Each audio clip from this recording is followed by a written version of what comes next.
In today's video, I'm going to show you how to upload 60 fps video on TikTok. So first I open TikTok, then click on this profile icon, again click on this three dot, then make sure uh, your account not turn on data saver. I recommend you for its turn off. Then going back and again click on plus icon, then select my video. You can see this video. Next, and if I going on gallery, then if I see this video and click on this icon, you can see this video currently 4K and 60 fps. Then click on next.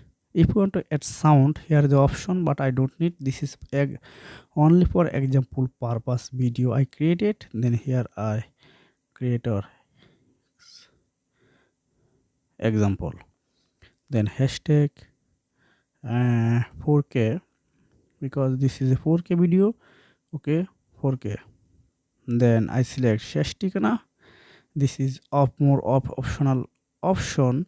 You can turn on sound quality, audience control, etc. You can control, but I don't need. I now click on paste. Then you can see it's already posted to my mobile phone on TikTok. So this is a method how you can post and upload 60 fps video on TikTok. So if you found the video helpful, make sure like and subscribe the channel. So you can take care. Goodbye.